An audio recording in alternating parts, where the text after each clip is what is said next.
Good afternoon. Last class में हमने Mendel work और मेंडल एक्सपेरिमेंटल टेक्निक और मोनोहाइब्रिड क्रॉस पढ़ी थी। मेंडल वर्क में हमने देखा था कि मेंडल ने 7 कैरेक्टर्स पे काम किया था। 7 कैरेक्टर्स की 14 ट्रू ब्रीडिंग लाइंस या 14 प्योर लाइन सिलेक्ट करी थी। अच्छा, इस क्लास में कुछ बच्चों ने पूछा था कि सर प्योर लाइन जब बनाएंगे तो जैसे टॉल की प्योर लाइन बनानी है, हमने कहा कि टॉल का एक सीड्स लेके आएंगे, टॉल की सोइंग करेंगे, कुछ टॉल बनेंगे, कुछ डॉर्फ बनेंगे, डॉर्फ को हटा देंगे, फिर टॉल की सोइंग करेंगे, टॉल के में अंदर सेल्फ पॉलिनेशन होगा, फ्रूट बनेगा, फिर उन सीड्स की सोइंग करेंगे और फिर जो टॉल बनेंगे, डॉर्फ बनेंगे, उससे डॉर्फ को हटा देंगे, फिर इसे टॉल को सिलेक्ट करते रहेंगे तो इससे प्योर मिलेगा। लेकिन ऐसा करने से प्योर कहाँ मिलेगा? ऐसा करने से तो जो टॉल आएंगे वो टॉल रहेंगे और कुछ में कैपिटल टी स्मॉल टी अब मिलते ही आएगा वो। तो हम क्या कर रहेंगे कि जिस प्लांट में, जैसे मान लो स्टार्टिंग में कुछ हमने सीड्स सोइंग करी, हमने स्टार्टिंग में कुछ सोइंग करी, टॉल प्लांट आए, डॉप प्लांट, तो जो टॉल प्लांट्स आए हैं, तीन मतलब जितने भी टॉल प्लांट्स आपके ने लगाए हैं, उन टॉल प्लांट में से कुछ टॉल प्लांट के सीड को जब आपने बोया तो उसमें टॉल भी आया, डॉप भी आया। कुछ दूसरे टॉल प्लांट के आपने सीड्स को बोया तो टॉल भी आया, डॉर्फ भी आया। किस तीसरे टॉल प्लांट के आपने सीड्स को बोया, टॉल भी आया, डॉर्फ भी आया। एक चौथे टॉल प्लांट की जब सीड्स को बोया तो पता चला सारे के सारे क्या आए, टॉल ही आए। तो जब किसी टॉल प्लांट के सारे सीड्स को सोइंग करेंगे और उससे सारे टॉल आ जाए तो फिर हम उसको क्या बोलेंगे, वो प्योर है टॉलनेस के लिए। कैसा है वो? प्योर है। अरे बस समझ में, मतलब जब कभी किसी टॉल प्लांट है और उस टॉल प्लांट के सीड्स को हम सोइंग कर रहे हैं और सारे प्लांट कैसे आ रहे हैं, टॉल ही आ रहे हैं, तो वो जो जिसकी हम सीड की सोइंग कर रहे हैं वो भी प्योर है और जिस जो आ रहा है वो भी सारे क्या है, प्योर है। अरे बस समझ, ऐसा एक दो बार करेंगे कंफर्मेशन के लिए, क्योंकि स्टार्टिंग में पता तो नहीं था। फिर एक बार जब टॉल सारे आ गए फिर एक बार और सोइंग करके देख लिया, अच्छा सारे टॉल आ गए तो पक्का हो गया कि भाई क्या है, प्योर है। अरे बात समझ में। तो जिस टॉल प्लांट के सीड्स की हम सोइंग करें और मान लो 200 300 400 प्लांट बनाए उन सीड्स से और सारे के सारे प्लांट कैसे आ रहे हैं, टॉल ही आ रहे हैं, तो उस लाइन को हम क्या बोलेंगे, प्योर लाइन कहेंगे। क्लियर? तो इस तरीके से हमने पहले मेंडल के 7 कैरेक्टर्स पढ़े थे। हमने ये भी एक लाइन देखी थी कि मेंडल ने जो प्योर लाइंस बनाई थी वो एक कैरेक्टर में क्या रख रही है, कॉन्ट्रास्टिंग ट्रेड रख रही है, बाकी सभी कैरेक्टर कैसे हैं, सिमिलर है। ये बात भी एनसीईआरटी में लिखी हुई है। ठीक है, तो इस तरीके से हमने सारी बातें पढ़ ली थी। मोनो हाइब्रिड क्रॉस होता है, मोनो हाइब्रिड क्रॉस में एक कैरेक्टर या दो कॉन्ट्रास्टिंग ट्रेड को लेकर के वो इनहेरिट कैसे होते हैं उसको देखा जाता है। स्टार्टिंग के जो प्लांट है हमने क्या पढ़ा था, अच्छा यहाँ तक पढ़ा था हमने, इनब्रीडिंग डिप्रेशन वगैरह पढ़ा है? नहीं पढ़ा। हमने देखा कि जो F1 जनरेशन है उसमें सारे के सारे कैसे थे, प्योर थे। हेटेरोजाइगोसिटी कैसी थी, 0%। होमोजाइगोसिटी 100%। फिर क्रॉस पॉलिनेशन किया तो पता चला कि 100% क्या हो गई, हेटेरोजाइगोसिटी। होमोजाइगोसिटी कैसे हो गई, 0%। फिर सेल पॉलिनेशन किया तो पता चला कि होमोजाइगोसिटी कैसी हो गई, आधी। हेटेरोजाइगोसिटी कैसी हो गई, हेटेरोजाइगोसिटी कैसी हो गई, आधी हो गई। 100 से कितनी हो गई, 50 हो गई। होमोजाइगोसिटी भी कितनी है, 50। फिर हमने सेल पॉलिनेशन किया तो हेटेरोजाइगोसिटी फिर क्या हो गई, हाफ हो गई। मतलब सेल्फ पॉलिनेशन करने से क्या हो रहा है, हेटेरोजाइगोसिटी हाफ होती जा रही है और होमोजाइगोसिटी बढ़ती जा रही है। क्रॉस पॉलिनेशन से क्या बढ़ रहा था, हेटेरोजाइगोसिटी बढ़ रही थी। सेल पॉलिनेशन से क्या बढ़ रहा है, होमोजाइगोसिटी बढ़ रही है। होमोजाइगोसिटी बढ़ना अच्छी बात नहीं है, क्योंकि होमोजाइगस कंडीशन में ही क्या आता है, इनब्रीडिंग डिप्रेशन या कैरेक्टर्स कौन से आते हैं, रेसेसिव ट्रेट्स आते हैं। हेटेरोजाइगोसिटी बढ़ना अच्छी बात है, क्योंकि उसमें सिर्फ एक ही टाइप का ट्रेट आता है, और ट्रेट कौन सा होता है, डोमिनेंट ट्रेट होता है, जो अच्छा ट्रेट होता है। ठीक है, हम दो टर्म्स पढ़ लेते हैं इस बात को समझ करके। फर्स्ट है हेटेरोसिस, क्या होता है, हेटेरोसिस क्या होता है, और सेकंड है इनब्रीडिंग डिप्रेशन। फर्स्ट है हेटेरोसिस और सेकंड है इनब्रीडिंग डिप्रेशन। हेटेरोसिस के नीचे लिखे आप, हेटेरोसिस हेडिंग डालिए और लिखो हेटेरोसिस का दूसरा नाम है हाइब्रिड विगर। क्या नाम है? Hybrid vigour. हेटेरोसिस से हाइब्रिड विगर होता है सुपीरियोरिटी ऑफ, हेटेरोसिस में लिखो नीचे, superiority of offsprings, superiority of offspring, superiority of offspring over its parent, over its parent due to heterozygosity, superiority of offspring over its parent due to heterozygosity। फिर heading डालो inbreeding depression, उसमें लिखो inbreeding depression डालो, उसमें लिखो inferiority of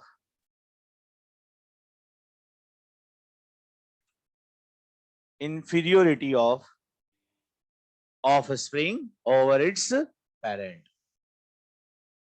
inferiority of offspring over its parent due to homozygosity, due to homozygosity। इन दोनों को समझने के लिए हम क्या करेंगे, एक क्रॉस बना रहे हैं एग्जाम्पल के लिए, सिर्फ समझने के लिए बना रहे हैं। जैसे समझो आप एक राइस की वैरायटी है, उसमें ऐसे दो जीन है। ए जीन होता है यील्ड के लिए, जब डोमिनेंट होगा तो ग्रेन्स के नंबर क्या आएंगे, ज्यादा आएंगे, यील्ड ज्यादा होगी, प्रोडक्शन ज्यादा होगा। तो इस वैरायटी के अंदर जो यील्ड वाला जीन है वो तो डोमिनेंट है, तो यहाँ पर जो यील्ड है, यहाँ पर जो प्रोडक्शन है अच्छे हैं, इस वैरायटी के अंदर नंबर ऑफ ग्रेन्स अच्छे आते हैं, ज्यादा आते हैं। लेकिन एक जीन है बी वाला जो प्रोटीन कंटेंट को बढ़ाता है, मतलब ग्रेन्स के अंदर प्रोटीन कंटेंट कितना रहेगा इसको डिसाइड करता है। अब बी जीन कैसा है, यहाँ पर रिसेसिव है, तो यहाँ पर ग्रेन्स तो ज्यादा बनेंगे लेकिन प्रोटीन कंटेंट क्या रहेगा हर एक ग्रेन में, हमारे लिए थोड़ी ना फायदा है, प्लांट के लिए भी फायदा होता है। क्यों? क्योंकि जितने ज्यादा ग्रेन्स बनाएगा, जितना ज्यादा यील्ड रहेगा, उतना ज्यादा वो अपनी पॉपुलेशन को बढ़ा पाएगा। जितना ज्यादा उसके ग्रेन्स में प्रोटीन कंटेंट रहेगा या किसी प्रकार का दूसरा फूड रहेगा तो आसानी से क्या हो पाएगा, जर्मिनेट हो पाएगा। तो ये प्लांट के लिए भी फायदेमंद है, ये दोनों चीजें होना चाहिए। लेकिन अभी वैरायटी कैसी है, एक राइस की ऐसी वैरायटी है जिसमें यील्ड अच्छी है लेकिन प्रोटीन कंटेंट कम। कुछ वैरायटी हमें राइस में ऐसे देखने को मिली कि जिसमें नंबर ऑफ ग्रेन्स कम बनते हैं, यील्ड क्या है, कम है, क्योंकि जो यील्ड बनाता था वो वाला जीन तो कैसा है, रेसेसिव है, और नंबर ऑफ ग्रेन्स तो कम आते हैं लेकिन प्रोटीन कंटेंट क्या है, हर एक ग्रेन में ज्यादा आते हैं। तो हमें ये पता चला कि राइस में ये प्रॉब्लम है। ठीक है, किसी में एक वैरायटी को ग्रो करते हैं तो उसमें यील्ड अच्छी आती है लेकिन प्रोटीन कंटेंट कम है, दूसरी वाली में क्या आता है, यील्ड कम आती है लेकिन प्रोटीन कंटेंट ज्यादा है, क्वालिटी अच्छी है उसकी, इसकी क्वांटिटी अच्छी है, उसकी क्वालिटी अच्छी है। हम प्लांट ब्रीडर है, हम चाहते हैं कि हम दोनों को मिला करके एक अच्छी एक हाइब्रिड वैरायटी बनाएंगे। तो हम क्या करेंगे कि जो जिस वैरायटी की यील्ड ज्यादा है और प्रोटीन कंटेंट कम है उसका कंटिन्यूअस सेल्फिंग और सिलेक्शन करके हम क्या करेंगे, एक प्योर वैरायटी बनाएंगे। क्या बनाएंगे, प्योर वैरायटी, जो दोनों कैरेक्टर को लेके कैसी हो, प्योर हो। और एक ऐसी वैरायटी बनाएंगे इसमें भी कंटिन्यूअस सेल्फिंग एंड सिलेक्शन करके दोनों जीन को लेकर के, यील्ड को लेकर के और प्रोटीन को लेकर के इसको कैसा बनाएंगे, प्योर बनाएंगे। दोनों हमने प्योर बना दी पहले, और फिर इन दोनों के बीच में क्या करवा दिया, आर्टिफिशियल हाइब्रिडाइजेशन, जो हमने कल किया था इमेस्कुलेशन बैगिंग वगैरह टेक्निक्स से। तो हमें क्या देखने को मिलेगा, हमें देखने को मिलेगा कि ये कैसे गेमेट बनाएगा। अरे नहीं, गेमेट बनाते आए तो लाइन खींचो और ऐसे बनाते हैं ना गेमेट, ये गेमेट कैसे बनाएगा, लाइन खींचो इस तरीके से, तो कैसे बनेगा, ऑफ स्प्रिंग कैसे बनेगी, ऐसे बनेगी, ऐसे बनेगी ना, ये वाला गेमेट और ये वाला गेमेट जब फ्यूज होगा तो ऐसे बनेगी। अब अगर ऐसे बनेगी तो हमें पता चला कि भाई ये जो है इस कंडीशन में भी क्या यील्ड अच्छी आई। हाँ, जो डोमिनेंट कैरेक्टर होता है, जो डोमिनेंट ट्रेट होता है, वो इस कंडीशन में तो आता ही आता है, इस कंडीशन में भी तो आता है, हेटेरोजाइगस कंडीशन में भी आता है। तो इस वैरायटी की यील्ड क्या हो जाएगी, ज्यादा हो जाएगी, अच्छी हो जाएगी। और ये बताओ प्रोटीन कंटेंट भी अच्छा हो जाएगा। हाँ, डोमिनेंट ट्रेट इस कंडीशन में भी आता है और इस कंडीशन में भी आता है, तो इसकी क्या रहेगी, प्रोटीन कंटेंट भी अच्छा हो जाएगा। मतलब ये जो ऑफ स्प्रिंग है, ये जो बच्चा है इन दोनों का, इन दोनों से अच्छा है। ये जो बच्चा है इन दोनों से अच्छा है। अच्छा क्यों है? क्योंकि हेट्रोजाइगोसिटी इंक्रीज हो रही है, और हेट्रोजाइगोसिटी दोनों जीन को लेकर के आ गई है, और दोनों जीन क्या हो रहे हैं, प्रॉपर तरीके से एक्सप्रेस हो रहे हैं और बढ़िया हो रहा है। तो superiority of offspring over its parent due to, ऐसा क्यों हुआ? क्योंकि हेट्रोजाइगोसिटी में डोमिनेंट ट्रेट क्या हो रहा है, एक्सप्रेस हो रहा है। तो इसे क्या बोलते हैं, हेट्रोजाइगोसिटी बड़ी है, हेट्रोजाइगस कंडीशन के अंदर आए हैं, कैरेक्टर्स जीन्स आए हैं, इस वजह से यहाँ पर कैरेक्टर्स अच्छे आए हैं। इसे क्या बोलेंगे, हेट्रोसिस। क्यों बोलेंगे? क्योंकि हेट्रोजाइगोसिटी के कारण क्या हो रहा है, यहाँ यील्ड और प्रोटीन कंटेंट दोनों क्या है, अच्छे। ये अलग अलग जीनोटाइप से बनने वाला प्लांट है, ये अलग अलग जीनोटाइप से बनने वाला प्लांट है, ये हमने हाइब्रिडाइजेशन से बनाया है। तो इसे हम क्या बोलेंगे, हाइब्रिड। और एक ऐसा हाइब्रिड बोलेंगे जिसके अंदर स्ट्रेंथ अच्छी है, जिसके अंदर एनर्जी अच्छी है, जिसमें विगर है। विगर मतलब स्ट्रेंथ, एनर्जी। ऐसा ऐसा हाइब्रिड जिसमें अच्छी एनर्जी है, ज्यादा एनर्जी है, पेरेंट के कंपैरिजन में स्ट्रेंथ अच्छी है, उसे हम क्या बोलते हैं, हाइब्रिड। तो ये टर्म पहली क्लियर आपने जो लिखा है, ठीक है। अब अगर मान लो ये जो हाइब्रिड विगर है, इसमें अच्छे कैरेक्टर आए हैं, अब ये चाहता है कि मैं भी मेरी अगली जनरेशन बनाऊंगा।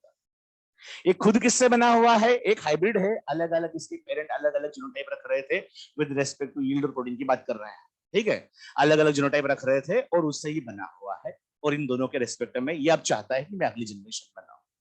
ये लेकिन अगली जनरेशन कैसे बनाना चाहता है, ये चाह रहा है कि मैं सेल्फिंग करूंगा, मेरे रिलेटेड इंडिविजुअल से ही मैं क्रॉस करूंगा, मैं इनब्रीडिंग करूंगा, जैसा मेरा जीनोटाइप है विद रेस्पेक्ट टू यील्ड और प्रोटीन, वैसे ही किसी इंडिविजुअल से जिसका जीनोटाइप रहेगा, या मेरे ही अंदर मेल पार्ट और फीमेल पार्ट है, आपस में सेल्फिंग करके अगली जनरेशन बनाएंगे।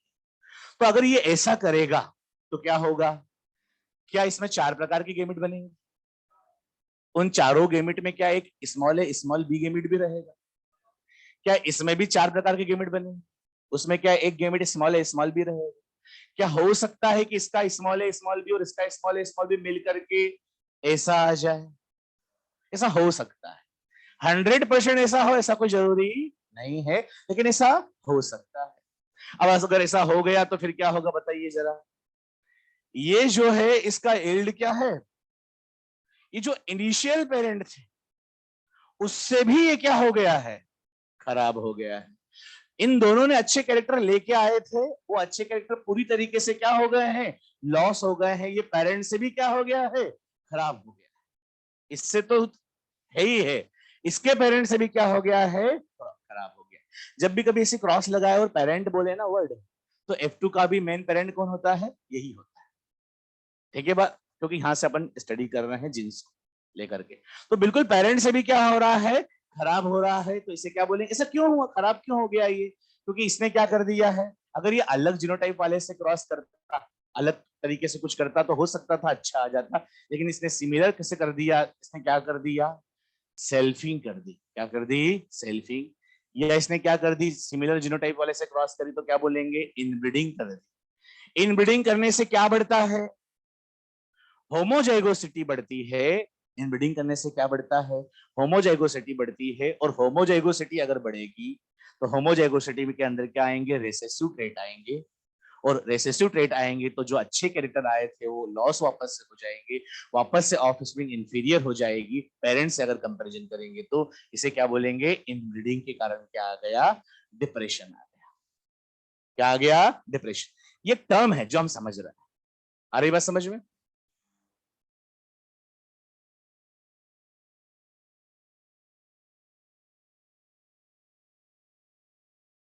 अगर यहां पर capital A capital A capital B capital B होता तो फिर डिप्रेशन नहीं होता। ये कंडीशन है कि ऐसा प्लांट जो खुद किससे बना है, क्रॉस पॉलिनेशन से बना है, जिसके अंदर अच्छे कैरेक्टर किस किस बलबूते पर हैं, हेट्रोजाइगोसिटी के कारण है।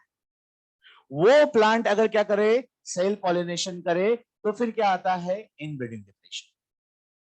इसके लिए टर्म इनब्रीडिंग डिप्रेशन है कि जो प्लांट खुद किससे बना हुआ है, उसमें अच्छे कैरेक्टर किस बात को लेकर के हैं, अच्छे कैरेक्टर इसलिए है, डोमिनेंट ट्रेड उसमें इसलिए है क्योंकि उसके अंदर उन ट्रेड्स के लिए कैसी कंडीशन है, हेट्रोजाइगस कंडीशन है, वो कैसा है, हाइब्रिड है। अब अगर वो क्या करेगा, सेल्फ पॉलिनेशन करेगा, तो फिर कैरेक्टर लॉस होने की संभावना है।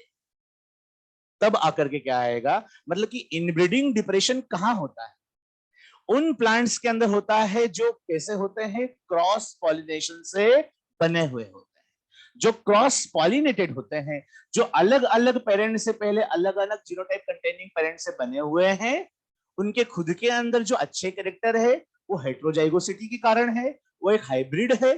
अब अगर वो सेल्फिंग करेंगे तो फिर उनमें क्या आ जाएगा, इनब्रीडिंग डिप्रेशन आएगा। तो क्रॉस पॉलिनेटेड प्लांट्स के अंदर अगर सेल्फ पॉलिनेशन होता है तो इनब्रीडिंग डिप्रेशन आने की संभावना होती है। अरे बात समझ में। अब इसने जैसे बोला सर यहाँ पर capital A capital A capital B capital B ही हो जाता, तो फिर नहीं होता, क्योंकि वो एक हाइब्रिड नहीं है, वो तो कैरेक्टर को लेकर कैसा है, प्योर है, वो क्रॉस पॉलिनेशन से नहीं बना हुआ है, इस तरीके से। ठीक है, तो कुछ टर्म है, सिर्फ देखो यहाँ तो एक दो कैरेक्टर को लेकर आपको सब समझाने की कोशिश करी जा रही है कि अब एक बात को समझ लो कि भाई पेरेंट्स से बच्चे कैसे हो सकते हैं, अच्छे भी हो सकते हैं कॉम्बिनेशन अगर करोगे तो, अगर सेल्फिंग करोगे तो देखो खराब भी हो सकता है। एक सिंपल सी टर्म। अब बहुत सारी चीजें हो सकती है, अलग अलग जीन को लेकर के बहुत सारा ध्यान रख सकते हैं। सिंपल इनब्रीडिंग डिप्रेशन कब बोलते हैं, जब पेरेंट बच्चे बहुत सारे कैरेक्टर को कंपैरिजन करते हैं, बहुत सारे कैरेक्टर को कंपैरिजन करते हैं, पेरेंट को देखते हैं, बच्चों को देखते हैं, पता चलता है कि इसमें ज्यादा इंफीरियर कैरेक्टर्स हैं, पेरेंट्स में अच्छे कैरेक्टर है, हम बोलते हैं क्या कि अगली जनरेशन में क्या आया है, डिप्रेशन आया है इनब्रीडिंग के कारण। तो सिंपल टर्म्स है, हम दो जिनको लेकर इनको समझ अच्छी तरीके से नहीं सकते, बहुत सारी कंडीशंस इसमें, बहुत सारे क्लॉज हम और भी लगा सकते हैं। ठीक है, तो इस तरीके से अब चाहो तो इसको लिख सकते हो, बना सकते हो इसके नीचे। अब देखो, मान लो आपके पास 30,000 जीन्स है, ठीक है, और आप जब बने हो, वो किससे बने हो, मान लो आपके पेरेंट के पास, एक के पास capital A capital A capital B था, एक के पास ऐसी कंडीशन थी कुछ कैरेक्टर को लेके, और आपके कुछ जीन को लेके 30,000 जीन, मान लो दो जीन की बात कर रहे हैं, तो हमारे एक पेरेंट के पास ऐसे जेनेटिक कॉम्बिनेशन था, और उन्हीं कैरेक्टर के लिए हमारी मदर के पास कैसा था, ऐसा कॉम्बिनेशन था। तो हमें जब उन्होंने जीन दिए होंगे, तो हम उन दोनों कैरेक्टर को लेके ऐसे होंगे, ऐसे ही होंगे ना। अब अगर मान लो हम ऐसे हैं और हमने अब शादी करी है, किससे करी है, हमारे क्लोज रिलेटिव से कर ली है, जिसके पास भी ये दो जीन को लेकर के कैसी कंडीशन है, ऐसी ही कंडीशन है, ऐसी ही कंडीशन है उसके पास भी। तो आने वाला बच्चा कैसा हो सकता है, संभावना क्या हो सकती है कि ये दोनों कैरेक्टर को लेकर के ऐसा हो सकता है कि नहीं हो सकता है, ऐसा हो सकता है। तो हमारे पास 30,000 जीन्स है।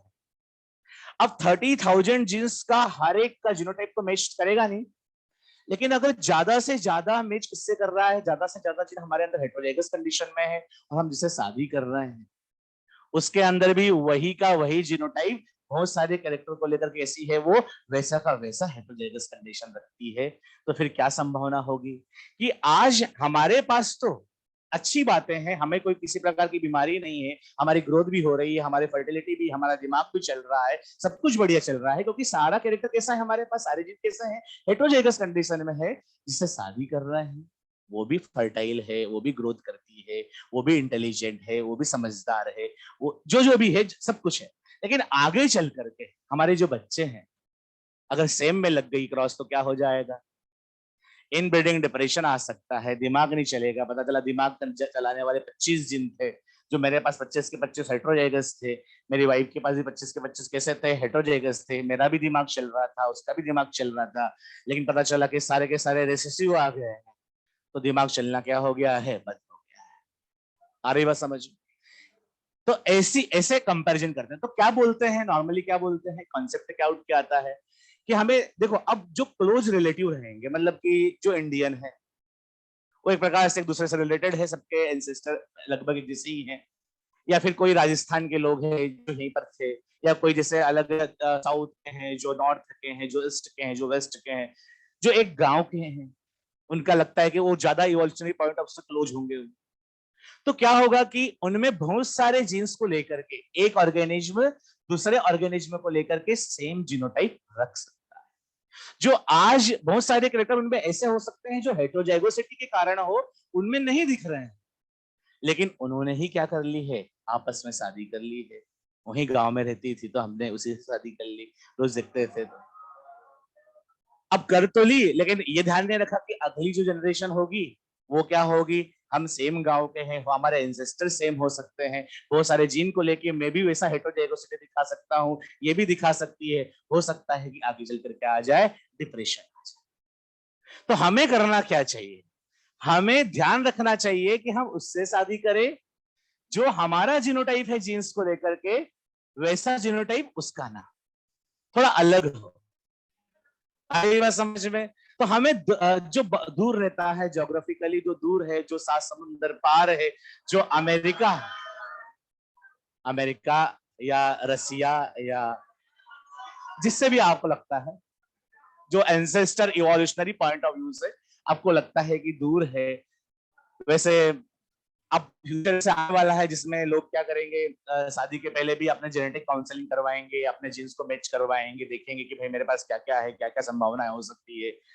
फिर जिससे शादी करेंगे उसको भी बताएंगे तुम्हारी भी रिपोर्ट लेके आओ, कैसे कैसे हो, जेनेटिक मेकअप देखेंगे सबका, सब कुछ बढ़िया है। हाँ, आगे चलकर के फ्यूचर बिल्कुल बढ़िया आने वाला है, तो उस तरीके से करेंगे। तो बहुत कुछ होने वाला है फ्यूचर में।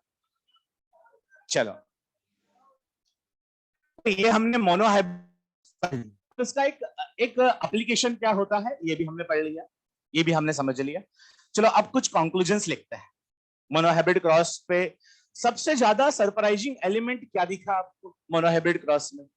आपको ये दिखा कि जो पेरेंटल जनरेशन में एक क्या था, एक डॉर्फ ट्रेट था, वो F1 में क्या हो रहा है, एक्सप्रेस नहीं हो रहा है, वो छुप रहा है, हिडन है। लेकिन F2 में वापस से क्या हुआ है, वो रीअपियर हुआ है। ये बात सबसे ज्यादा क्या है, सरप्राइजिंग है, और इसी बात ने मेंडल को मजबूर कर दिया कि वो ज्यादा से ज्यादा एक्सपेरिमेंट करे और ज्यादा से ज्यादा बार मोनोहाइब्रिड क्रॉस करे कि यही चीज बार बार आती है कि नहीं आती है। तो उसके पीछे क्या लॉजिक हो सकते हैं वो उन्होंने बताया। तो चलो इनके लिखते हैं, प्रिंसिपल से लिखते हैं, उन्होंने क्या क्या बोला फटाफट लिख लेते हैं। ये लिख लिया आपने? लिखो लिखो।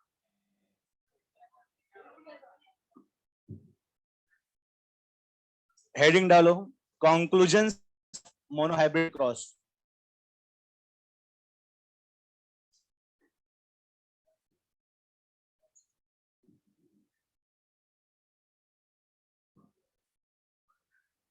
Conclusions of monohybrid cross.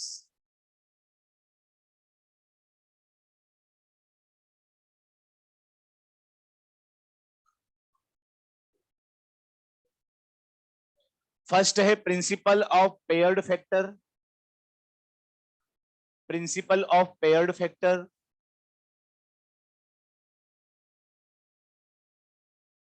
इसी में इसका डेफिनेशन भी लिख लेते हैं साथ में, ठीक है?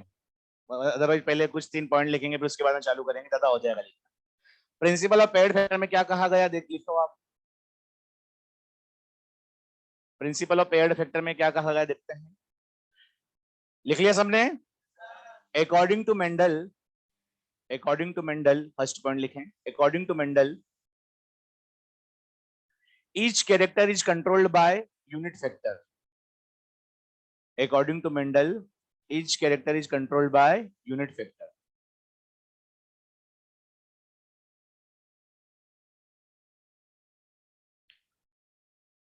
Point number 2 लिखें इसमें ही, factors are present in pairs, factors are present in pair, factors are present in pair in which factors are present in pair in which one comes from mother, in which one comes from mother and other comes from father, and other comes from father.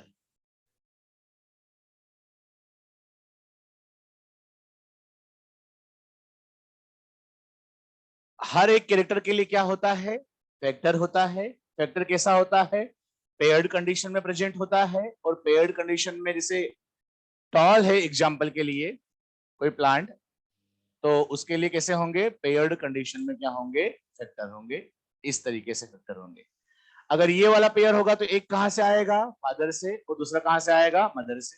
अगर ऐसा होगा तो एक कहां से आएगा? Father से, दूसरा कहां से आएगा? मदर से। सेकंड लिखें, principle of dominance. Principle of dominance.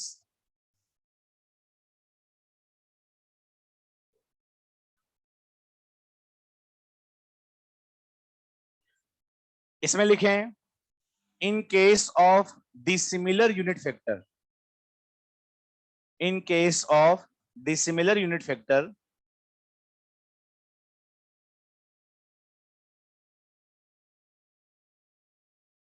in case of dissimilar unit factor, one can express itself, one can express itself, comma, it is called dominant unit factor.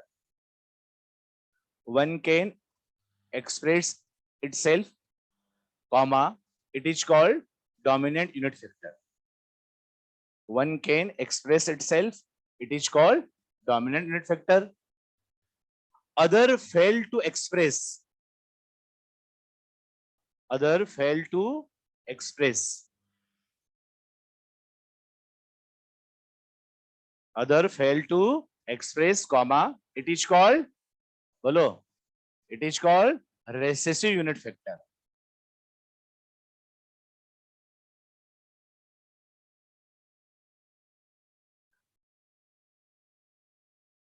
क्या कहा था मेंडल ने इसमें? In case of dissimilar unit factor, अगर organism में एक character के pair तो होती है, अगर डिसिमिलर होगी तो एक ऐसा फैक्टर होगा जो अपने आप को एक्सप्रेस करेगा, और एक ऐसा होगा जो अपने आप को एक्सप्रेस नहीं कर पाएगा। जो अपने आप को एक्सप्रेस करेगा उसे हम क्या बोलेंगे? डोमिनेंट फैक्टर बोलेंगे, डोमिनेंट यूनिट फैक्टर। और जो एक्सप्रेस नहीं कर पाएगा उसे हम क्या बोलेंगे? Recessive unit factor. ठीक है, ऐसा।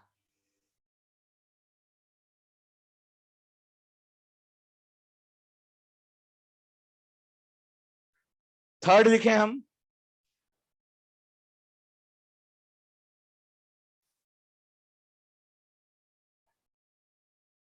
थर्ड लिखें। क्या लिखोगे? थर्ड कौन सा प्रिंसिपल है? प्रिंसिपल ऑफ सेग्रीगेशन लिखो, principal of segregation.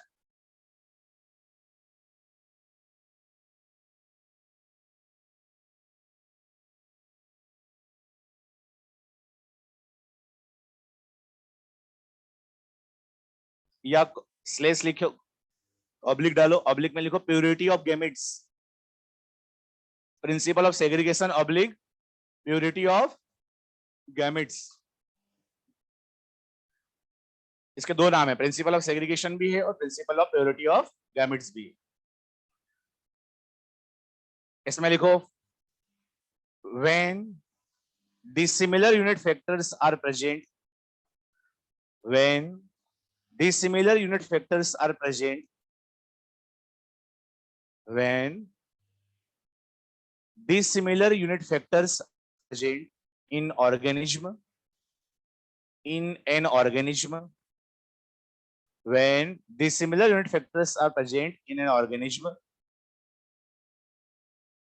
Point number one, point number one, they do not show any blending, they do not show any blending, they do not show any blending. Blending मतलब क्या होता है? Mixing. Point number two, point number two, at the time of gamete formation, at the time of gamete formation,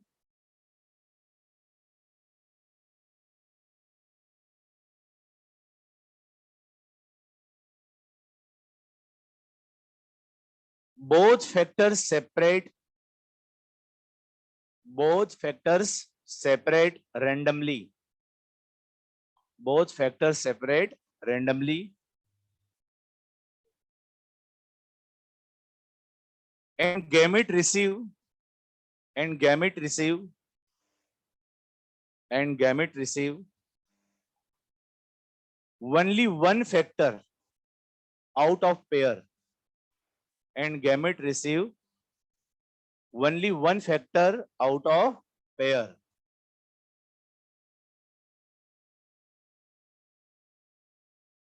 Out of pair. Hence gametes are always pure. Hence gametes are always pure for a character. Hence gametes are always pure for a character. देखो इधर इसमें क्या कहा गया third वाले में कि अगर ये एक प्लांट है, मान लो एक ऑर्गेनिज्म है और इसमें हाइट को लेकर के क्या है, कैपिटल टी स्मॉल टी है, when dissimilar unit factors are present in an organism, ये बात बताई है। तो ये जब छोटा था तब अगर आपने देखा इसमें कि इसमें हाइट को लेके क्या है, आपने देखा एक कैपिटल टी है और एक स्मॉल टी। जब ये 1 महीने का हुआ तब आपने देखा कि इसमें हाइट को लेकर के क्या है, तो अभी भी कैपिटल टी और स्मॉल टी। जब ये 2 महीने का हुआ तब भी देखा तो कैपिटल टी और स्मॉल टी। जब ये 3 महीने का हुआ तब देखा। इसके पूरे जीवन भर देखते रहे, हर वक्त आपको क्या देखने को मिला, एक कैपिटल टी अलग है और स्मॉल टी अलग है। किसी भी पॉइंट ऑफ टाइम पर ऐसा नहीं हुआ कि ये दोनों मिक्स होकर के टीडेस बना लिया, कभी कभी ये मिक्स नहीं हुए। तो when dissimilar unit factors are present in an organism, they do not show any blending, वो कभी भी blend नहीं होता है। और जब गेमिट बनाने की बारी होती है, at the time of gamete formation, ये क्या करते हैं, ये रैंडमली क्या होते हैं, सेपरेट होते हैं, एक दूसरे से क्या होते हैं, सेपरेट होते हैं। और गेमिट में ये दो कभी नहीं जाएंगे, इन दो में से कोई एक ही पहुंचेगा। गेमिट इन दो में से किसी एक को ही रिसीव कर सकता है। दूसरा गेमिट में अगर दूसरा एक कोई दूसरा गेमिट है तो उसमें दो में से कोई एक जाएगा, तो किसी में स्मॉल टी जाएगा, किसी में कैपिटल टी। तो गेमिट के अंदर कभी भी ऐसा नहीं हो सकता कि कैरेक्टर को लेकर के दो डिफरेंट टाइप के, दो अलग अलग टाइप के, दो डिसिमिलर टाइप के एलील प्रेजेंट, क्योंकि उसमें एक ही होता है, एक ही एलील होता है। दो एलील होते तो ये बात उठती कि भाई सिमिलर है कि डिसिमिलर है। उसमें हमेशा हर एक कैरेक्टर का कितना एलील है, एक ही एलील है, क्योंकि गेमिट कैसे बना है, पेयर्ड फैक्टर के अंदर क्या हुआ है, सेपरेशन हुआ है और उससे बना है। तो गेमिट में हमेशा क्या जा रहा है, एक ही एलील जा रहा है। तो गेमिट कभी भी क्या हो सकता है, हमेशा कैसा रहेगा, एक ही एलील रहेगा, एक जैसा ही फैक्टर है तो क्या बोलेंगे, जैसा ही फैक्टर है तो प्योर बोलेंगे। क्या बोलेंगे, प्योर। ये गेमिट्स प्योर क्यों बन रहे हैं, ये इम्प्योर क्यों नहीं है, ये तो इम्प्योर, क्योंकि सेग्रीगेशन हुआ है, क्योंकि क्या हुआ है, सेग्रीगेशन हुआ है। तो प्रिंसिपल ऑफ सेग्रीगेशन का दूसरा नाम क्या रखना चाहिए, principle of purity of gametes. Segregation की वजह से क्या हो रहा है, गैमेट्स कैसे हो रहे हैं, प्योर बन रहे हैं। भले ही प्लांट कैसा है, इम्प्योर है, गैमेट तो क्या बनाएगा, प्योर ही बनाएगा। लेकिन इसका ये जो प्रिंसिपल है ये सब जगह अप्लाई है, ये यूनिवर्सल नेचर का है। इसे हम क्या बोलेंगे, it is an universal principle. Next point लिखो, it is an universal principle.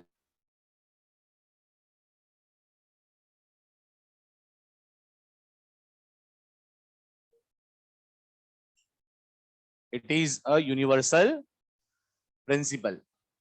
एक ऐसा प्रिंसिपल है, यूनिवर्सल प्रिंसिपल है। लेकिन यूनिवर्सल है इसका मतलब कि ये तो लॉ है, लॉ ऑफ सेग्रीगेशन बोलना चाहिए इसे।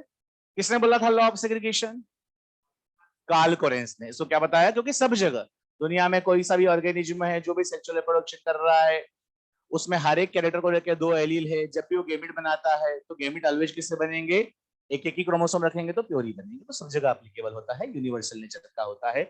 लेकिन इसके एक्सेप्शन भी है। इसका क्या है, एक्सेप्शन है।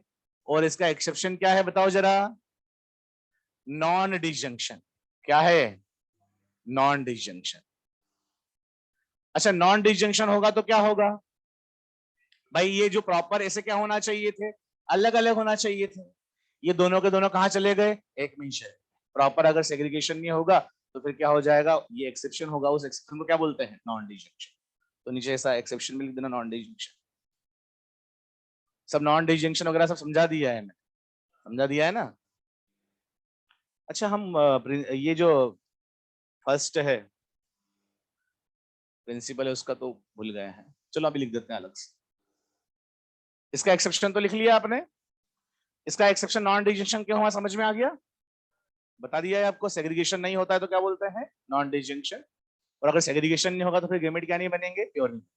बहुत रेयर होता है वैसे, बहुत ही रेयर होता है, इसलिए कोई पूछता है ना कि कौन से लॉ यूनिवर्सल होती है तो हमको कौन सा जवाब देना पड़ता है, प्रिंसिपल ऑफ सेग्रीगेशन। ये लॉ भी बोल सकते हैं इसको। अब देखो इधर, ये कैपिटल टी है, ये स्मॉल टी था, बताओ ये कैसा था, टॉल था, ये कैसा था, डॉफ था। बताओ जब हर एक कैरेक्टर के कैसे हैं, जो फैक्टर प्रेजेंट है, फैक्टर कैसा प्रेजेंट है, पेयर में प्रेजेंट। हर एक कैरेक्टर का क्या प्रेजेंट है, फैक्टर प्रेजेंट है, फैक्टर कैसे प्रेजेंट है, पेयर में प्रेजेंट है। जब गैमेट बनाएंगे तो क्या होंगे, ये दोनों सेपरेट होंगे और गैमेट में कोई एक ही जाएगा। जब गैमेट बनाएंगे तो दोनों सेपरेट होंगे तो गैमेट में कोई एक ही जाएगा। अगली जनरेशन बनेगी, क्या बन रही है, अगली जनरेशन। कौन सी जनरेशन बन रही है, F1 जनरेशन। F1 जनरेशन में क्या आ रहा है, कैपिटल टी स्मॉल टी। जब कभी दो यूनिट फैक्टर तो डिसिमिलर यूनिट फैक्टर प्रेजेंट होंगे तो एक क्या रहेगा, डोमिनेंट, एक क्या रहेगा, रेसेसिव।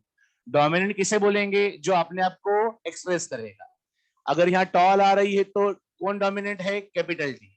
स्मॉल टी क्या है, रेसेसिव है। अगर ये अपनी अगली जनरेशन बनाना चाहता है तो इसको भी क्या करना पड़ेगा, अगर सेल्फिंग करना है तो इसके मेल पार्ट को अगर मेल गैमेट बनाना है, फीमेल पार्ट को अगर फीमेल गैमेट बनाना है, तो गैमेट बनाते वक्त तो क्या करना पड़ेगा, at the time of gamete formation फिर से क्या करना पड़ेगा, सेग्रीगेशन। फिर से क्या करना पड़ेगा, सेग्रीगेशन।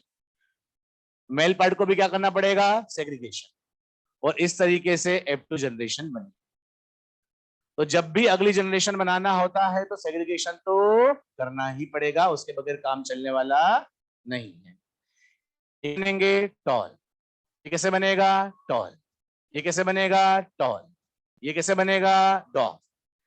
आप मुझे बताओ कि इस F1 जनरेशन में पेरेंटल जनरेशन थी, ये F1 जनरेशन है और ये F2 जनरेशन है।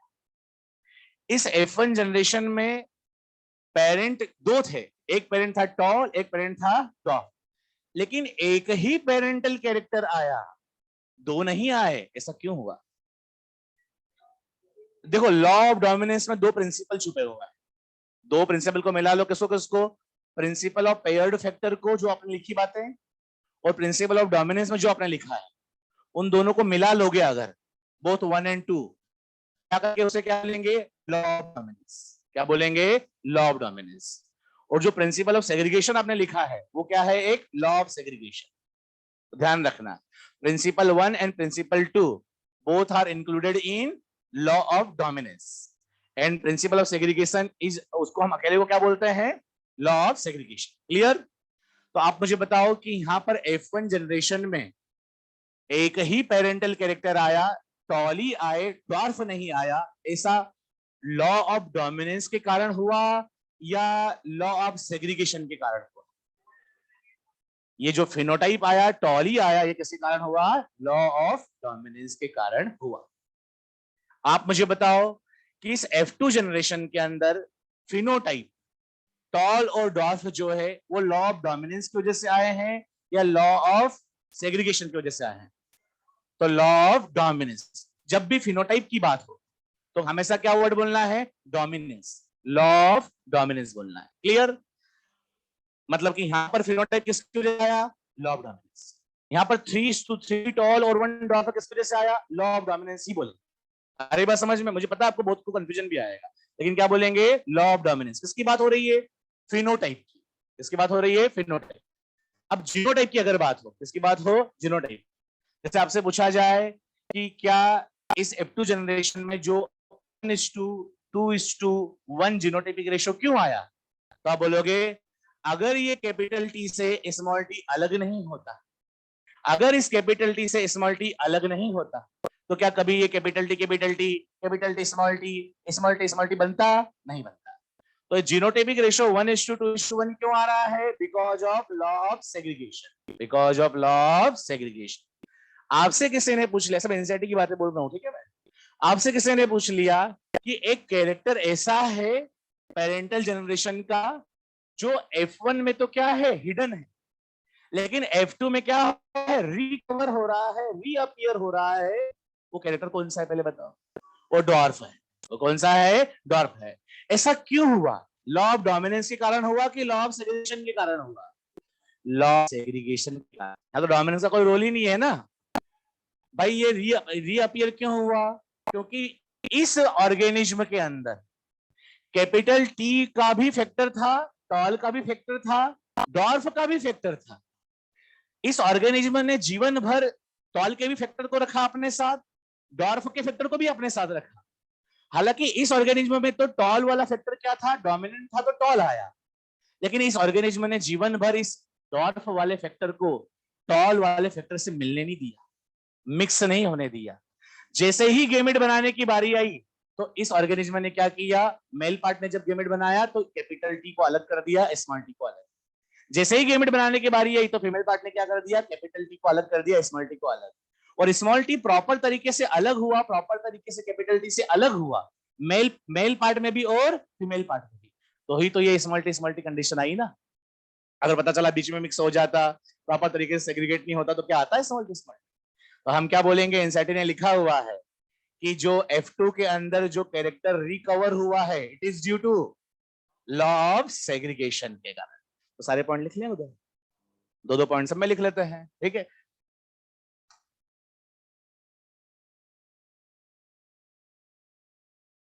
छोटे छोटे से पॉइंट है, बोर्ड पे लिख देता हूं मैं, ठीक है। ये भी बना लेना साइड में, अगर हो सकते हो, नहीं हो तो कोई बात नहीं।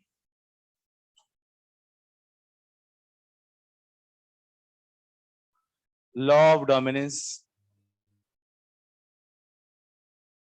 पहले तो ये भी लिख देते हैं। बोलते किसको है? Principle of paired factor plus principle of dominance. इस पॉइंट को भी तो लिखना होगा। और हम एक पॉइंट और भी लिखना भूल गए थे, इसका एक्सेप्शन क्या है? इसके एक्सेप्शन क्या है? इसके एक्सेप्शन है कोडोमिनेंस एंड,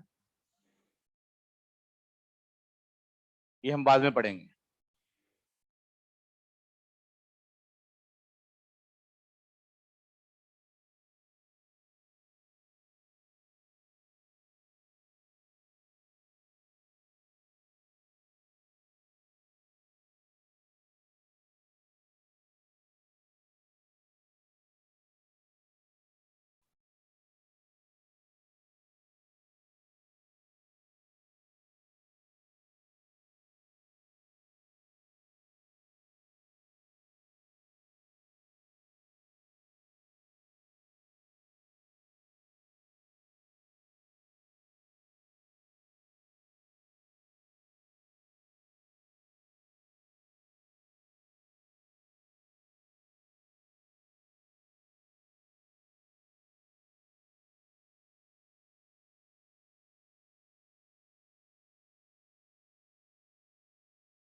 दो दो जगह प्रूव हो रही है, law of segregation and law of dominance. For phenotypes के लिए लॉ ऑफ डोमिनेंस है, एंड फॉर जीनोटाइप्स के लिए सेग्रीगेशन है। एंड स्पेशली अगर एक बात करें डॉर्फ की, कैरेक्टर की जो रीअपियर हुआ है F2 के अंदर, जो F1 में हिडन था, उसकी भी बात अगर करें तो वो भी सेग्रीगेशन की वजह से हुआ है। और ये सारे पॉइंट मैंने सिर्फ इनसेट ही बताया, ठीक है। अदरवाइज आप ऐसा भी बोल सकते हो कि 3:1 रेशो लाने के लिए, सर 1 लाने के लिए तो सेग्रीगेशन भी चाहिए ना।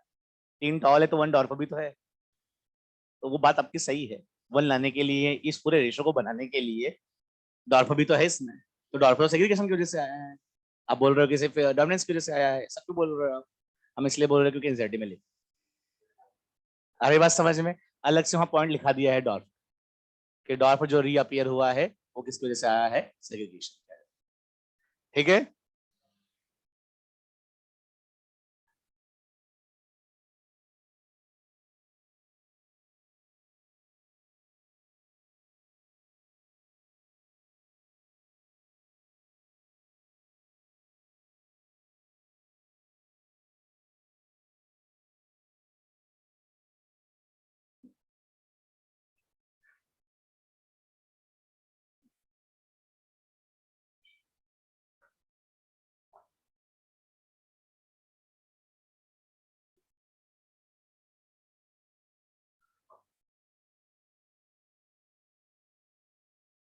चलो अब कुछ क्वेश्चंस करते हैं एक एक करके।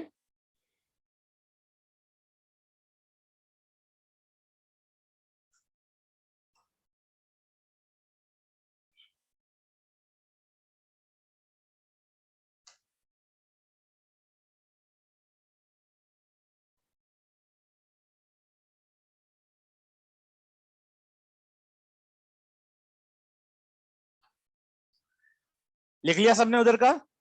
चलो लिखो, क्वेश्चन लिखो, ये लिखो सबसे पहले।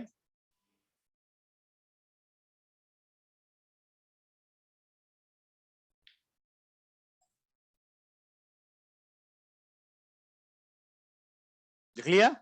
अब लिखो, in monohybrid selfing, in monohybrid selfing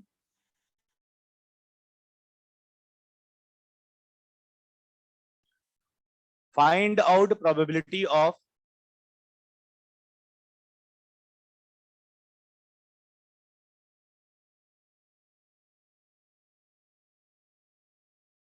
capital T genotype containing pollen grain.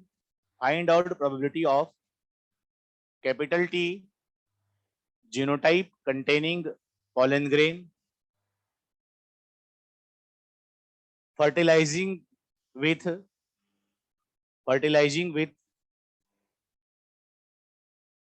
small t, fertilizing with small t genotype containing egg, small t genotype containing egg. Find out probability of capital T genotype containing pollen grain fertilizing with small t genotype containing egg. Capital T pollen grain, देखो ये क्या करेगा, ये अगर male part है, थोड़ा सोचो, ये मेल पार्ट है और ये कैसा है, फीमेल पार्ट, मान लो ऐसा है,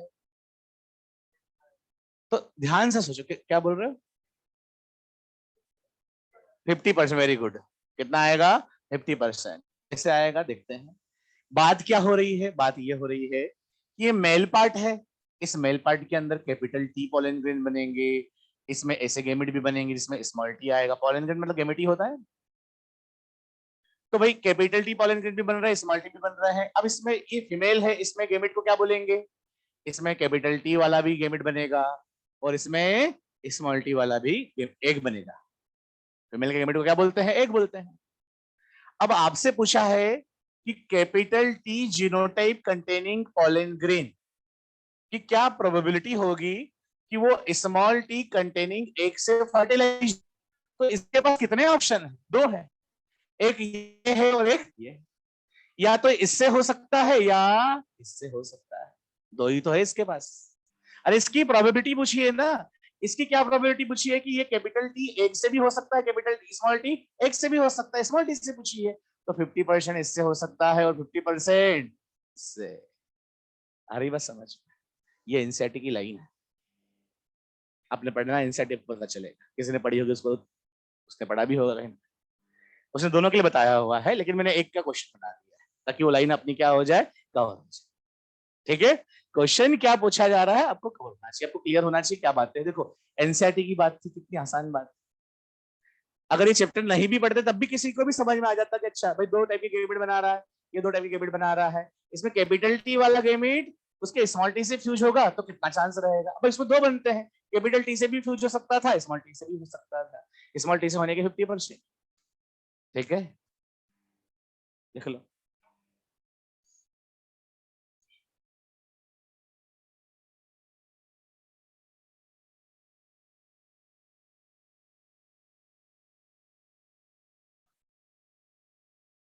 क्वेश्चन नंबर 2,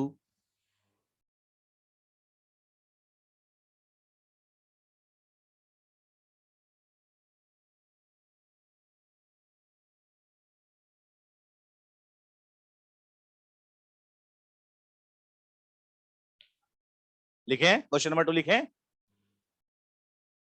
लिखो आंसर, लिखो जल्दी जल्दी, सबको लिख लेने दे बेटा। क्वेश्चन नंबर 2 है, if an impure tall plant, if an impure tall plant is crossed with dwarf plant, if an impure tall plant is crossed with dwarf plant and produces 200 offspring, and produces 200 offspring, how many of them are, how many of them are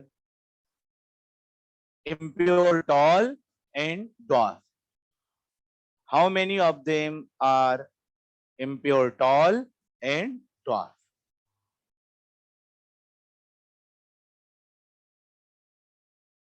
कितना impure tall कितना हुआ, how many of them are impure tall, मतलब how many of them, दो question है उसमें, how many of them are impure tall और फिर दूसरा है और dwarf। तो impure tall पहले कितने हैं, 100, वेरी गुड, और dwarf 100 है, वेरी गुड। करूं मैं सॉल्व करूं, हाँ करो करो। impure tall का जीनोटाइप बनाओ, dwarf का जीनोटाइप बनाओ, दोनों को क्रॉस करो, ऑफस्प्रिंग बनाओ। चलो मैं बता देता हूं यहाँ पर, if an impure tall plant is crossed with dwarf plant, यही तो है, they are producing how many offsprings, 200, but पहले जीनोटाइप तो बनाए कुछ के, ये दो गैमेट बनाएगा, ये एक टाइप का गैमेट, एक ही दो बार भी स्मॉल टी लिख सकते हो, आप एक ही बार लिख दिया करो, इस पे ही काम चल जाए, capital T small T small T, out of two one is, 1/2 is impure tall, ये आ रहा है, और out of two one is डॉट, ऐसे आ रहा है। अब टोटल कितनी बनाई है हमने, 200 बनाई है, 200 से मल्टीप्लाई करें, कितना आ जाएगा 100, और ये भी कितना आ जाएगा, इसको भी 200 से मल्टीप्लाई करेंगे तो 100। ठीक है, अगर प्योर टॉल पूछते तो 0, क्योंकि प्योर टॉल था ही नहीं रहा है। आ रही बस समझो, तो ऐसे दो जीनोटाइप सिंपल से दे सकते हैं, आपसे क्वेश्चन आंसर पूछ सकते हैं। चलो ये बना लो,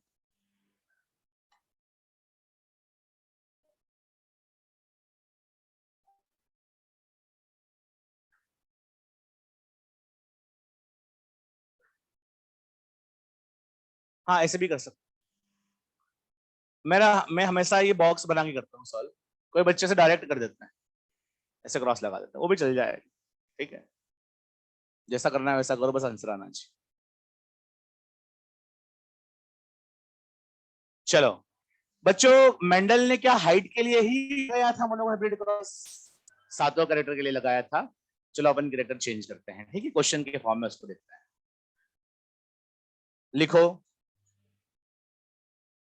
if a violet flower, if violet flowered plant, if violet flowered plant is crossed with, if violet flowered plant is crossed with white flowered plant, if violet flowered plant is crossed with white flowered plant, and they produces, and they produces, and they produce, and they produce 1000 offspring, and they produce 1000 offspring in F2 generation, and they produce 1000 offspring in F2 generation. How many of them are violet and white respectively? How many of them are violet and white respectively? 150 and 250. आ गया ना? जो toll का चल रहा था mono hybrid cross, दिमाग में वैसे चल रहा होगा इसमें. बस टॉल की जगह क्या लाना है? वॉयलेट लाना है. डॉफ की जगह क्या लाना है? व्हाइट. पूछा है F1 में कि F2 में? F2 में. तो हम क्या कर रहे हैं? क्वेश्चन किसके ऊपर कर रहे हैं? मोनो हाइब्रिड क्रॉस के बेसिस पे कर रहे हैं. लेकिन मैं तो क्या करूंगा? पूरा सॉल्यूशन लिखूंगा. ठीक है. अब ऐसा थोड़ी ना है कि सर आप ये नहीं बोल सकते कि सर स्टार्टिंग में उसने वायलेट फ्लावर्ड बोला था तो ये प्योर तो बोला ही नहीं था. F2 पूछ रहा है ना, तो आपको स्टार्टिंग का क्या लेना है? प्योर ही लेना. ऐसा नहीं बोल सकते आप कि सर स्टार्टिंग में हम इम्प्योर मान ले, तो फिर तो अलग हो सकता है. वो जैसी क्रॉस होती है वैसे ही मानते हैं. F2 का बोल दिया उसने डायरेक्ट, तो हम पहले का क्या मानेंगे? इसको प्योर मानेंगे. F1 पहले बनाएंगे. F1 का तो पूछा नहीं. F1 का पूछता तो एक बार में आ जाता ना, सारे वॉलेट बनते. F2 का पूछा है तो क्या होगा? सेल्फिंग होगा.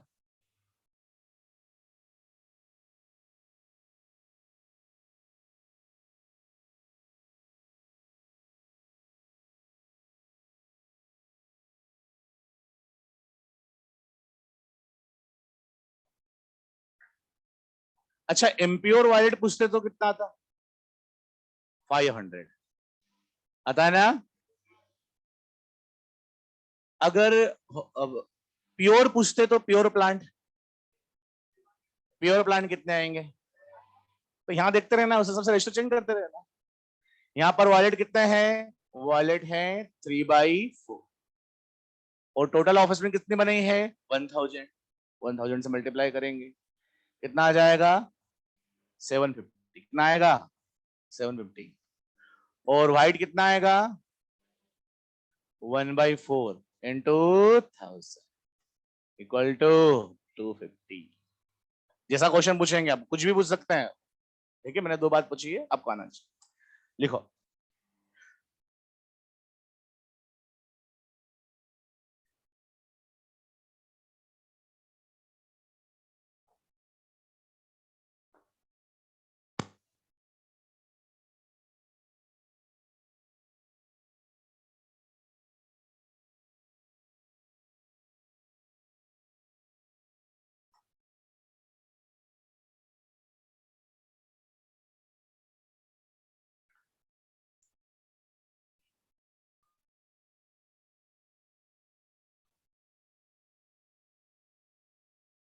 लिख लिया?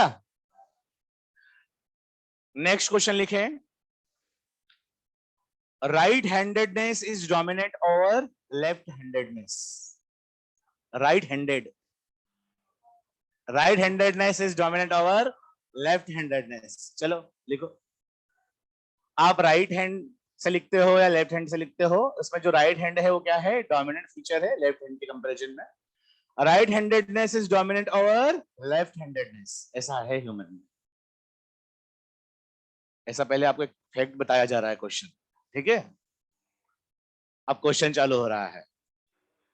What will be genotype of, what will be genotype of two right handed parent, what will be genotype of two right-handed parent having left-handed child?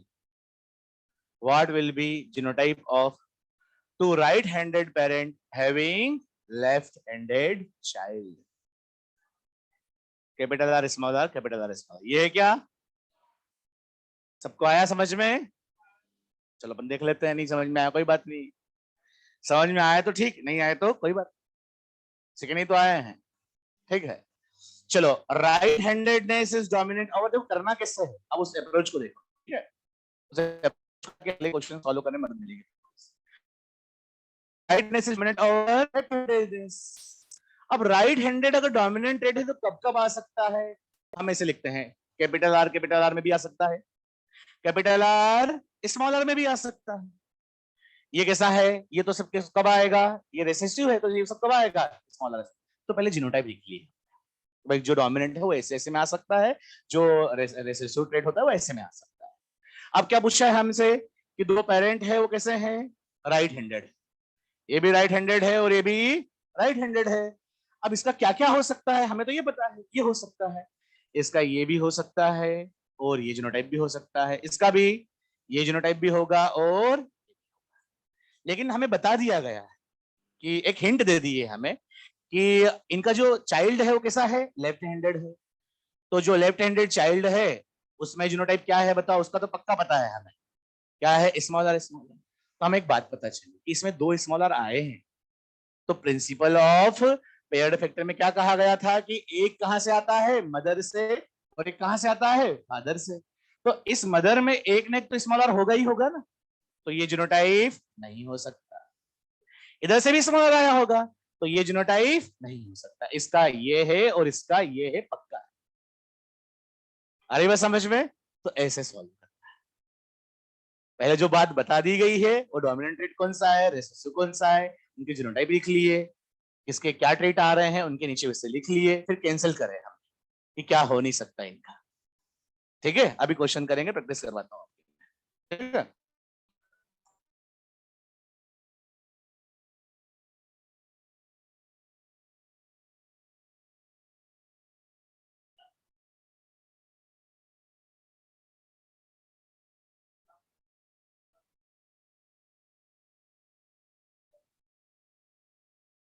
इसमें स्टार्टिंग में मैंने यही तो बोला था एक्सप्लेनेशन करते वक्त कि स्टार्टिंग आप कर सकते हो, लेकिन पूछा क्या है क्वेश्चन में? F2 पूछ लिया ना, तो F2 जैसे ही पूछा तो स्टार्टिंग के पेरेंट कैसे लेंगे? प्योर ही लेंगे।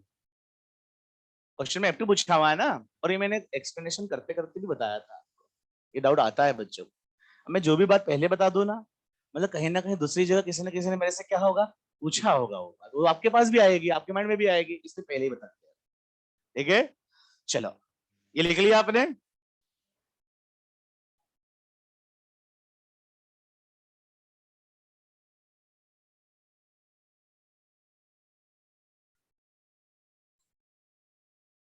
अब सेम क्वेश्चन दे रहा हूं, ठीक है, मैं आपको आना चाहिए एक बार में सबको। क्वेश्चन लिखो, क्वेश्चन नंबर 5।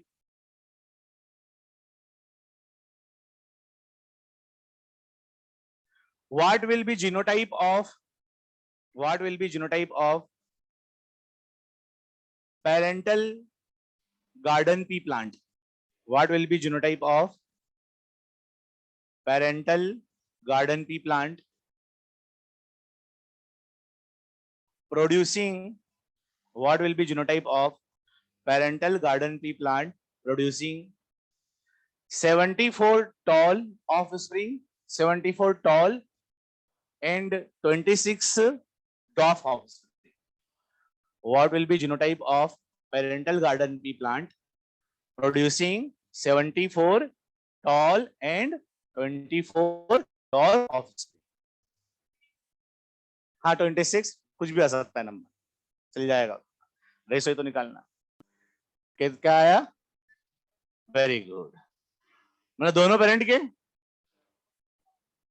हाँ देखो कैसे हुआ होगा, ये सोच के देखो कैसा हुआ होगा। बहुत सारे बच्चों का तो आ भी गया वैसे, लेकिन ये क्वेश्चन ऐसे हुआ होगा। इसमें उल्टा बताया है, इसमें बताया हुआ है 70 क्या बताया है, क्या बताया है? टॉल बताया है, और 26 क्या बताया है? डॉग। ये रेशो 3:1 है ना, ये 3:1 ही। आप ऐसा नहीं बोल सकते कि सर 3:1 कहाँ है। अरे भाई प्रैक्टिकल कर रहे हैं, ग्राउंड पे कोई मर भी सकता है, किसी और कारण उससे भी मर सकता है। प्रैक्टिकल कर रहे हैं, रेशो किसके नियर अबाउट है 3:1। अब 3:1 टॉल और डॉर्फा का रेशो कब आता है? जब क्या होगी, capital T small T into capital T small T. ये हम जानते हैं ना, पहले हम आपको ये बताते थे और उससे नीचे के एक बॉक्स बनवाते थे। अब नीचे का बॉक्स बता दिया है, ऊपर के पेरेंट के जीनोटाइप बता। अरे बस समझ में, हालांकि ऑप्शंस में दिए रहेंगे जीनोटाइप की कॉम्बिनेशन, तो आपको और आसान हो जाएगा बताना। ठीक है, तो ये हुआ, कहीं बार बना लिया है, बनाने की जरूरत।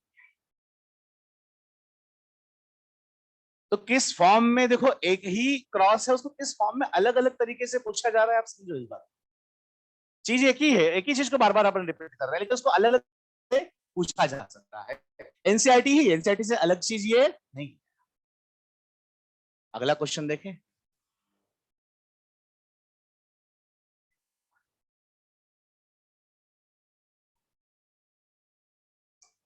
एक फैक्ट बताता हूं पहले मैं आपको, लिखो क्वेश्चन में, a brown eyed is dominant over blue eyed. A brown eye is dominant over blue eye. अगर आपके पास ब्राउन आई है तो डोमिनेंट ट्रेट है, अगर ब्लू आई है तो कैसा ट्रेट है, recessive trait. Brown eye is dominant over blue. ठीक है, ये बात पता है हमें। A brown eyed male, a brown eyed male has blue eyed mother, a brown eyed male has blue eyed mother and marries with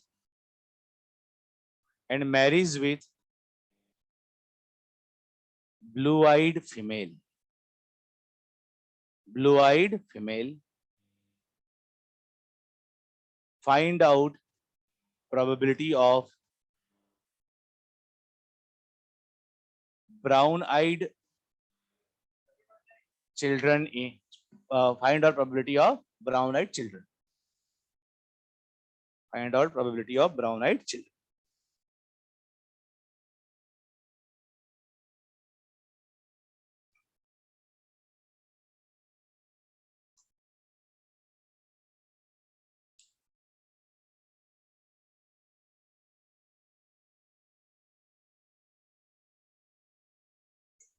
आ गया। Brown eyed mail का अपना जीनोटाइप क्या लिखा है? कैपिटल बी भी हो सकता है, कैपिटल बी स्मॉल भी हो सकता है, लेकिन लिखा क्या आपने, मदर के हिसाब से लिखा ना। देखो इधर, ब्राउन आइड मेल, पहले तो ये देखेंगे ब्राउन आई क्या है, ब्लू आई से डोमिनेंट है। ये कब कब आ सकती है, कैपिटल बी और कैपिटल बी। ये कब आएगा, स्मॉल बी स्मॉल। अब दिया है ब्राउन आइड मेल, ब्राउन आई लिखा, पता है कौन है ब्लू आइड? अरे कौन है, फीमेल तो है, लेकिन अभी कौन है, किसी का एग्जांपल याद है? ऐश्वर्या राय है ना, और कोई है क्या? ध्यान से देखते हो कि नहीं देखते हो? ध्यान से नहीं देखते, लड़के ही हो, फिल्म ध्यान से देखते हो कि नहीं देखते हो? तो अब तो किसकी और ब्लू आंखें हैं? कोई बात, चलो ब्राउन आई और ब्लू आई। अब ब्राउन आई है तो, ब्राउन आई है तो कैपिटल बी स्मॉल बी। ठीक है, ये दोनों हो सकते हैं। ब्लू आइड है फीमेल तो क्या हो सकता है, स्मॉल बी स्मॉल।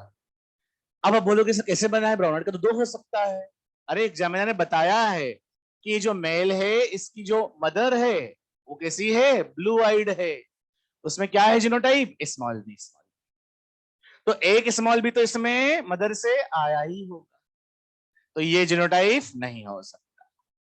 बस अब आसान है क्वेश्चन, अब क्या करना है, कॉम्बिनेशन बनाना है। अगली जनरेशन बनाने के लिए इसके गैमेट बनाए, इसके गैमेट बनाए, और इस तरीके से capital B small B small B small. ये क्या हुआ, ब्राउन आइड, और ये कैसे हुआ, 1/2 ब्राउन आइड और 1/2 ब्लू। ध्यान रखना है। इतने आसान क्वेश्चन हो सकते हैं क्या? इतना आसान क्वेश्चन हो ही नहीं सकते। लिखो इसको।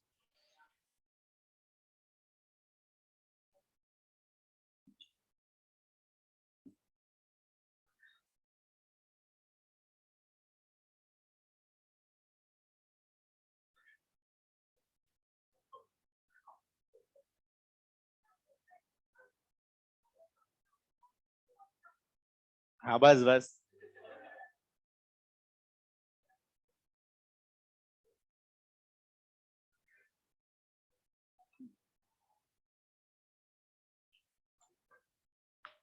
नेक्स्ट क्वेश्चन लिखेंगे, क्वेश्चन नंबर 7। एक फैक्ट बताता हूं पहले, इसको लिखना है। ऑटोसोमल रिसेसिव डिजीज जानते हो क्या होता है? ऐसी डिजीज जिसका जीन ऑटोसोम पे है, और कब होती है? जब रेसेसिव कंडीशन में जीनोटाइप आए तब होती है। रेसेसिव कंडीशन में आना मतलब स्मॉल ए आना, या उसको अगर किसी भी रिप्रेजेंट करो, दोनों लेटर कैसे होना चाहिए? स्मॉल होना चाहिए, तब डिजीज आती है। लिखो, albinism is an, albinism disease होती है, हम पढ़ेंगे बाद में। Albinism is an autosomal recessive disease. Albinism is an autosomal recessive disease. ठीक है, ये क्लियर हुआ आपको? और normal male, a normal male has affected father, a normal male has affected father and marries with female, and marries with female। बड़ा काम कर रहा है क्या? सब मैरिज फीमेल से ही कर, female whose father is also affected, whose father is also affected। Problem क्या है यहाँ पर कि जिससे शादी कर रहा है उसके फादर क्या है? whose father is also affected and mother is homozygous normal, and mother is homozygous normal, marriage with female whose father is also affected and mother is homozygous normal। Find out probability of carrier offspring, find out probability of carrier offspring। Carrier किसको बोलते हैं? Heterozygous. Very good, 50%।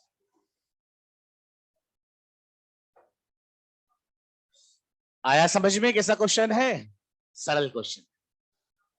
पहले तो मन में बताओ कैसा question है? सरल है, इजी है, हम कर लेंगे। जैसा जैसा लिखा है वैसा वैसा करते हैं। देखो कैसे करते हैं भाई। ऑटो एल्बिनिज्म कैसी डिजीज है? Autosomal recessive disease.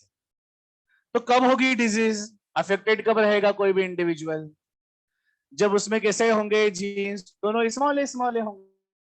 नॉर्मल कब रहेगा?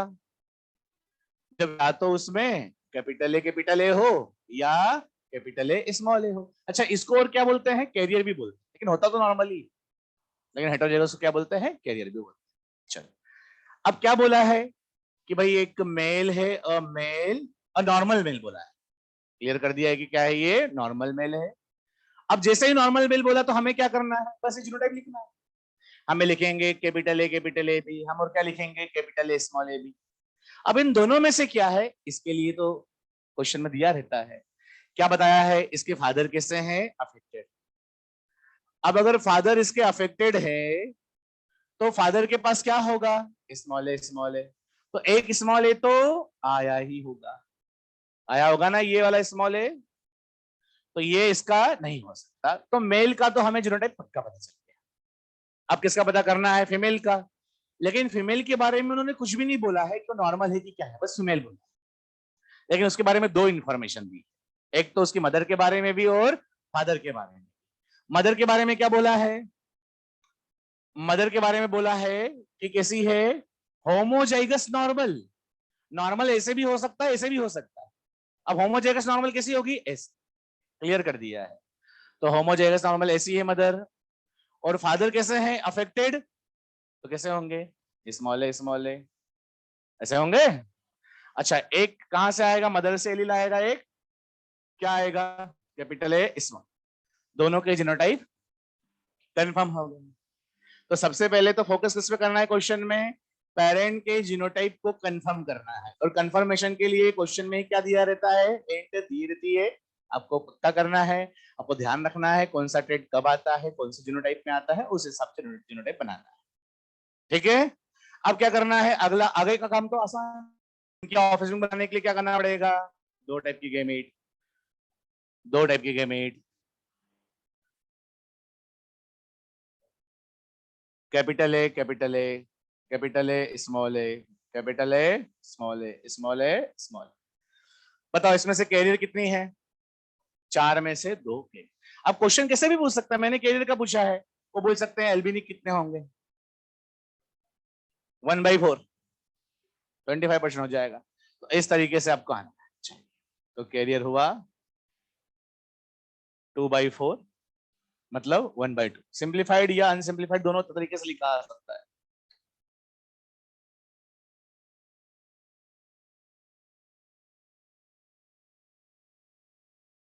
एक क्वेश्चन देता हूं, कल घर से करके लेके आ, है ना, थोड़ी जगह छोड़ दो, फिर एक क्वेश्चन लिख लो, छोटा सा क्वेश्चन है।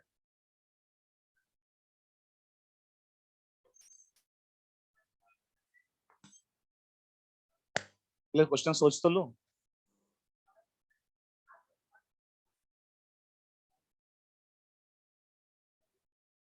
Find out probability of, find out probability of albinic child, find out probability of albinic child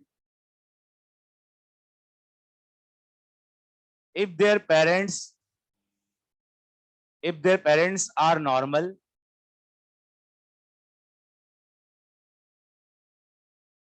if their parents are normal,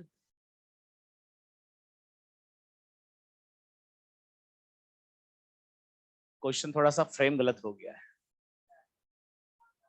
ठीक है, कल कराएंगे, ठीक है, हटा, परसों कराएंगे।